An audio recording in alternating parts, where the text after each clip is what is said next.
우리는 지금 계속 사사기를 보고 있습니다. 사사기는 두 가지 특성이 있습니다. 첫째는 순환적 역사입니다. 무엇이 순환이 되느냐? 두 가지가 순환이 돼요. 첫째는 죄가 순환이 됩니다. 근데 그 죄는 하향적 나선형 구조를 갖고 있어요. 세월이 갈수록 죄가 덜해지는 게 아니라 더 깊어진다는 나선형 구조를 갖고 있습니다. 또 하나의 순환은 더불어서 하나님의 은혜가 순환이 됩니다. 그때마다 사사를 세워서 하나님이 이스라엘 백성들의 부르짖음을 건져주시고 들으십니다. 자, 오늘도 그 패턴이 여지없이 드러나는데 1절을 보시면 이렇게 돼 있어요. 에훗이 죽으니 이스라엘 자손이 또 여호와의 목전에 악을 행하매, 계속 반복이 되죠. 2절을 보시면 여호와께서 하솔에서 통치하는 가나안 왕 야빈의 손에 그들을 파셨다라고 돼 있어요. 이 순환적 구조는 이렇게 일관성을 갖습니다. 죄를 지어요. 그리고 하나님이 열강들을 들어서 이 백성들을 징치하십니다. 그러면 아프죠. 부르짖습니다. 하나님이 긍휼이 크신지라 또 그 부르짖음을 외면치 못하시고 또 살려냅니다. 사사를 세워서 구원을 하세요. 그리고 그 사사가 살아있을 동안에는 편해요. 문제도 안 일으켜요. 그런데 또 사사가 죽으면 여지없이 또라는 반복을 통해서 죄가 반복이 됩니다. 오늘도 그 장면을 우리가 보죠. 이번에는 누구를 두시는가 하면 가나안 왕, 이 가나안의 가장 대표적인 족속이고 큰 나라입니다. 철기 문명에 가장 앞장서 있었던 나라죠. 가나안 왕 야빈의 손에 그들을 파십니다. 그래서 그의 군대 장관 하로셋 학고임에 거주하는 시스라를 앞장 세워서 이스라엘을 공격하게 해요. 무려 20년 동안을 압제에 던집니다. 근데 이 가나안은 철기 문명에 앞선 문명 국가답게 철병거 900대를 준비하고 들어와요. 그 광경을 한번 보십시다. 3절 야빈 왕은 철병거 900대가 있어 20년 동안 이스라엘 자손을 심히 학대했다. 그러니까 이스라엘 백성들이 여호와께 부르짖어요. 근데 이 부르짖음은 왜 아파서 비명을 지르는 차원이지 한 번도 옳게 회개다운 회개를 한 적이 없어요. 왜냐하면 이 부르짖음이 계속 반복이 돼요. 이거 참된 회개가 아니죠. 자, 문제는 가나안 왕이 몰고 온 900대의 철병거, 그리고 어느 나라도 대적할 수 없는 막강한 군대, 거기에 이스라엘은 20년 동안 학정에 비명을 지르고 있었어요. 그런데 이것은 오늘 우리들에게 굉장히 적용점이 큰 주제입니다. 누구나 사연이야 어찌됐든 간에 가나안 왕이 몰고 온 철병거 900대에 맞먹는 우리를 떨게 만들고 무력화시키는 큰 난공불락의 요새가 있어요. 대적이 있어요. 각자가 다 다를 거예요. 이게 건강의 문제이든 경제의 문제이든 또 시대의 큰 쓰나미 같은 조류이든 누구나 그 앞에 떨고 있고 자기 존재가 무기력하게 비춰질 때가 있습니다. 이 시간 여러분들이 각자 내 인생의 철병거 900대는 뭘까? 미래에 대한 불안일까? 아니면 어떤 내가 내 힘과 여력으로는 어찌할 수 없는 그 무엇일까? 20년을 이스라엘은 그 밑에서 깊은 신음에 던져져 있습니다. 이때 하나님은 그런 절망의 시대에 뭘 준비하시는가를 주목해 볼 필요가 있습니다. 자, 몇 절을 보시냐 하면 4절을 볼까요? 그때에 라피돗의 아내 여선지자 드보라가 이스라엘의 사사가 되었는데, 그때 어느 때입니까? 이스라엘이 답이 없이 그 무력의 크기와 규모와 숫자 앞에 아무것도 할 수 없이 부르짖고만 있을 때, 그때 하나님이 카드를 딱 하나 꺼내는데 그 카드가 여선지자를 세우는 거예요. 이 그림이 돼요? 이게 말이 돼요? 아니, 저쪽에 철병거 900대면 이쪽에는 미사일 900기 정도는 뭐 준비가 돼야 맞서거나 이길 수 있는 승산이 확실한 거 아니겠어요? 근데 하나님은 뜻밖의 그림을 준비하십니다. 여성으로서 당시 고대 사회에 존재감이 없던 때입니다. 그래서 숫자에도 안 집어넣었을 때예요. 근데 그런 고대 시대에 여성 중에 한 사람을 이스라엘의 사사로, 구원자로 카드를 뽑습니다. 이게 하나님의 응대 방식이에요. 하나님의 준비하시는 카드입니다. 이걸 가지고 뭘 하려는 걸까? 그런데 여기 보면 라피돗의 아내 여선지자 드보라가 이렇게 돼 있어요. 이 라피돗은 드보라의 남편으로 등장을 하는데 이 사람은 여기 왜 갑자기 앞에 수식어로 등장을 할까? 많은 일부 학자들이 고대 시대 이게 그림이 맞지 않으니까 학자들이 아마도 드보라는 가상의 인물이거나 또는 신화적 존재일 거다. 팩트가 아닐 거다. 어떤 메시지를 위해서 가상적 존재일 거다. 라고 해석하는 분들도 계세요.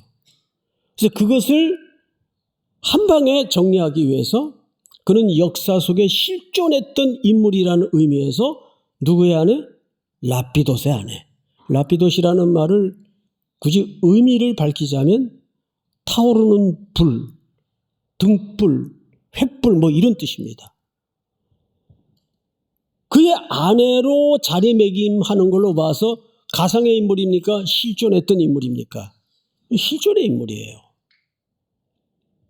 자, 그러면 그 드보라가 이스라엘의 사사가 되었는데 5절 여러분 한번 같이 읽어보십시다. 시작. 에브라임 산지 라마와 베델 사이 드보라의 종려나무 아래에 거주하였고 이스라엘 자손은 그에게 나아가 재판을 받더라. 설명이 좀 필요한 대목인데, 사사는 재판하는 사람인데 이 재판의 기능이 시시비를 가리는 그런 재판의 성격도 당연히 있겠으나 이 사사의 본질은 하나님의 말씀을 가르치는, 전달하는, 그래서 그 전달을 통해 공동체를 운영하는 역할을 맡은 겁니다. 그러니까 그 당시에는 무슨 이렇게 모일 수 있는 공간이 따로 있었던 때가 아니기 때문에 주로 나무 밑에서 회집을 하곤 했어요. 거기에서 드보라가 앉아가지고 하나님의 지혜를 베풀고 하나님의 말씀을 전달하고 하나님의 말씀을 가르치는 직무를 맡은 겁니다. 그런데 백성들이 그 종려나무, 드보라 종려나무라는 이름을 가진 그 종려나무 밑으로 모여들기 시작합니다. 이게 하나님의 준비예요. 이거 어색한 정도가 아니라 답이 되겠습니까? 이래가지고. 그런데 이것이 정확하게 하나님이 일하시는 방식이에요. 그 시대가 그만큼 영적으로 허기가 진 상태에서 온 공동체는 이 가나안 왕 야빈의 철병거 900대 앞에 어마어마한 잘 훈련된 병력 앞에 벌벌 떨고 부르짖는 인류에는 아무것도 할 수 없었던 그 시대에 하나님은 전혀 엉뚱한 카드로 그 시대를 준비시킵니다. 종려나무 밑에 하나님의 지혜를 베풀고 가르치는 드보라에게로 사람들이 몰려오게 만듭니다. 이게 준비예요. 자, 상대방이 세상의 방식으로 웅크리고 있는 그 철옹성 같은 넘을 수 없는 태산 같은 준비와 하나님의 백성의 이 준비는 너무 언밸런스예요. 이게 뭐 되겠나? 시대의 해답이 되겠나?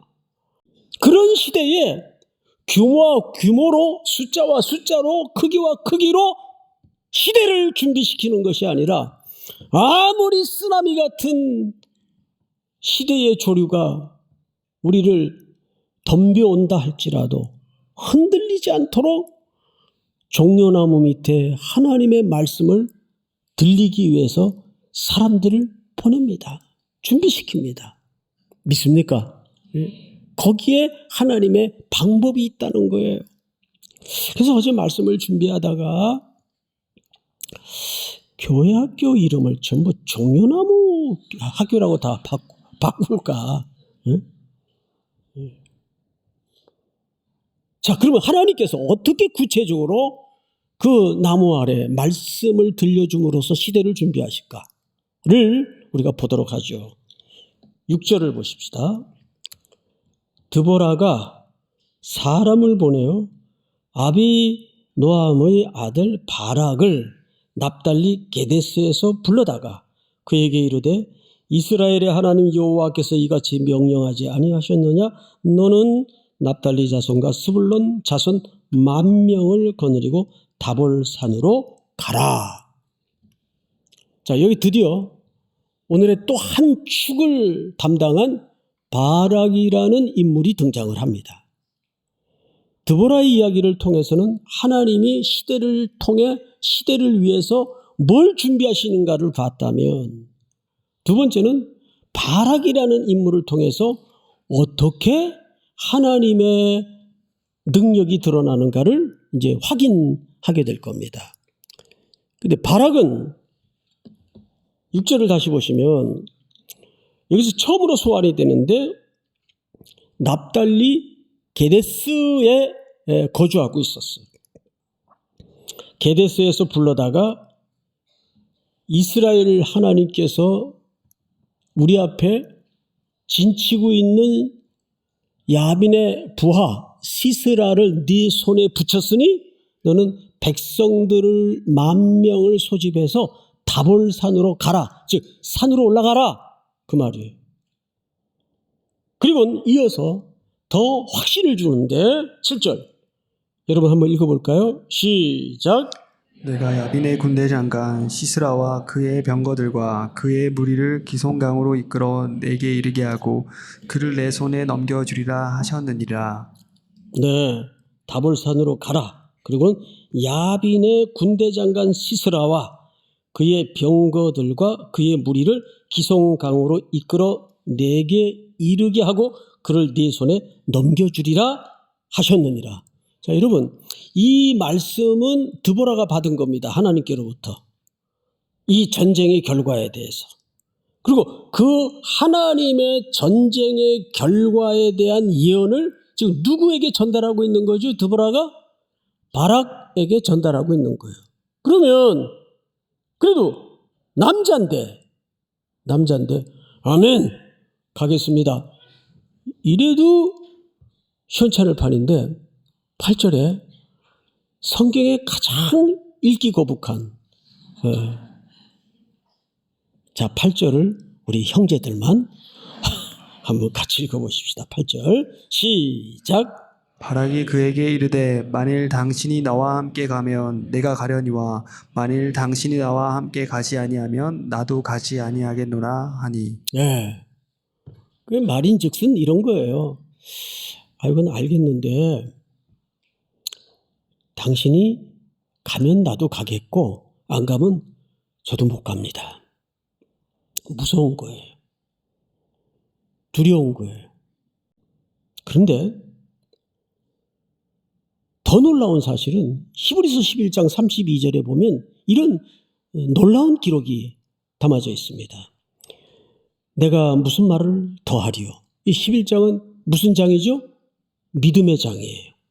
믿음의 신앙의 위대한 사람들이 명예전당처럼 헌정되어 있는 장이 히브리서 11장. 그래서 히브리서 11장은 소위 믿음의 장입니다. 믿음의 영웅들이 쫙 등장을 해요. 근데 내가 무슨 말을 더하려? 기드온, 바락. 여기 누가 얹어져 있어요? 바락이 믿음의 전당에 헌정되어 있어요. 그러니까 성경은 이 사람에 대한 통섭적이고 종합적인 결론을 믿음이 있다고 본 거예요. 믿음이 있다고. 이런 성경의 충돌을 이해하는 방식이 있어요. 기억의 재구성. 그건 무슨 얘기냐 하면 어떤 교훈과 특별한 메시지를 위해서는 그 과거의 어떤 팩트에 가까운 스토리를 교훈과 메시지를 위해서 재구성하는 겁니다. 기억을. 그래서 그 부분만 강화시키는 거예요. 그래서 히브리서 11장의 결론을 보니까 이 사람을 믿음의 사람으로 평가를 내놨어요. 이건 사람의 평가가 아니라 성경 기자의 손을 통해 하나님이 평가하신 겁니다. 그러니까 어쨌거나 바락은 믿음의 사람이에요. 그러면 도대체 우리가 생각했던 믿음이라면 드보라가 그런 메시지를 전했을 때 아멘, 주저함 없이 담대한 표정으로 눈에 이글거리는 불꽃을 태우면서 가는 게 믿음의 모습인데 그러질 못한단 말이에요. 당신이 가면 나도 가겠고 안 가면 나도 못 갑니다. 이래버렸단 말이에요. 어디서 바락의 믿음을 찾을 흔적이 있겠는가? 자, 설명이 좀 필요해요. 우선 바락은 말 그대로 두려웠고 무서웠고 쫄아 있어요. 그러니까 자기에게는 이 싸움을 용기를 내서 싸울 수 있는 어떤 자질과 어떤 용기도 없다는 걸 알아요. 그러니까 누구를 붙들죠? 드보라를 붙들어요. 그러면 잘 보세요. 이게 단순히 한 여인을 의존한다는 그런 의미가 아니에요.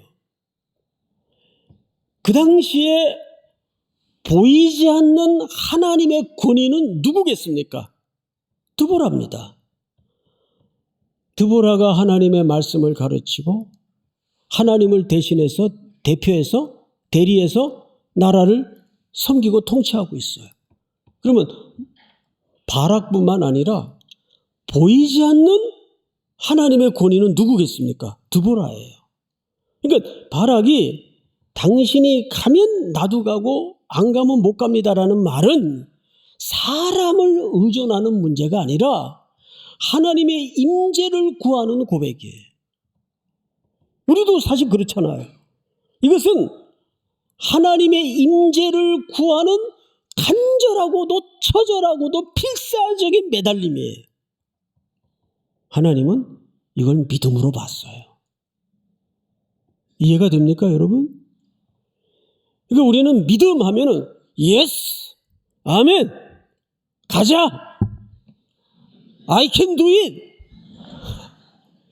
이런 것만 믿음이라는 고정적 그림을 갖고 있어요. 그런데 살다 보면 쫄아들 수밖에 없고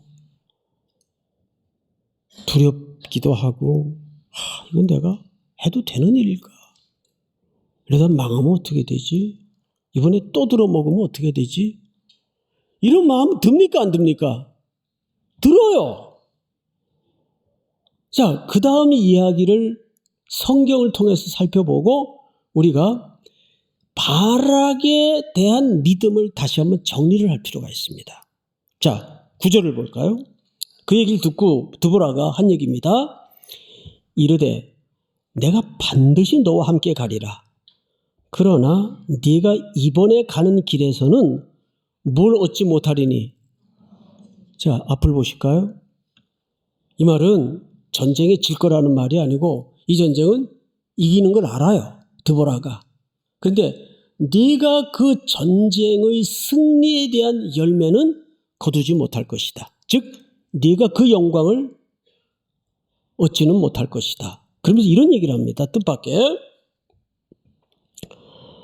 이는 여호와께서 시스라를, 이제 적장이죠, 여인의 손에 파실 것임이니라 하고 드보라가 일어나 바락과 함께 게데스로 가니라. 이제 전쟁으로 가는 거죠. 여인의 손에 그 전쟁의 승리의 마지막 마침표를 맡길 거래요. 지난주 그 여인의 이름이 누구였습니까? 야엘이었습니다. 이방 여인이었습니다. 그 여인이 영광을 받아요. 여러분, 하나님이 일하는 방식이 이렇게 신묘막측합니다. 그러니까 최종적인 이 적장의 죽음으로 이스라엘의 최종적 승리를 이방 여인의 손에 점을 찍게 만듭니다. 마침표를 찍게 만듭니다. 여긴 우리가 한번 고민해야 될 과제가 있습니다. 과연 우리는 하나님의 지혜를 믿어야 될까요? 아니면 철병거 900승, 규모, 숫자, 예측, 분석, 이걸 믿어야 될까요? 종려나무 아래로 들어가야 돼요. 말씀을 들으러. 이 시대가 뒤죽박죽이 되고 대혼란일수록 고요히 하나님의 말씀 앞에 앉는 집중력이 필요한 시대입니다. 믿습니까? 우리가 선교 다니다 보면 얼마나 종일 뜨거운 햇볕 아래서 피곤하고 지칩니까? 그런데 그때 왜 우리가 저녁마다 집회를 하고 말씀을 아침마다 경건회를 하고 합니까? 이 시대에 그런 철병거 900승과 규모와 크기에 압도되어 장래 자기 미래에 대한 불안을 가지고 사랑하는 청년들이요. 종려나무 아래 말씀을 들으러 나아가는 집중력을 상기시키기 바랍니다. 거기에 답이 있단 말이에요. 그럼 바락의 믿음을 우리가 종합해 보면 바락이 믿음의 헌장에 히브리서 11장에 이름이 올라 있는 가장 중요한 이유는 뭐였는가 하면 그는 분명히 두려워했어요. 쫄아 있었어요. 근심했어요. 그런데 하나님은 잘 준비된 사람이 어디 있느냐가 아니라 잘 순종할 수 있는 사람이 어디 있는가를 찾는 거예요. 이게 아닌 길 같은데 내 배운 바로는, 내 경험상으로는, 내 예측으로는 이게 아닌 길 같은데 주께서 드보라를 통해 가라고 명하신 길이기에 찔끔 거리면서 얼굴은 오만 죽상이 돼가지고 근심 걱정 가득한 채 가는 거예요. 그걸 믿음이라고 한다고요. 믿습니까?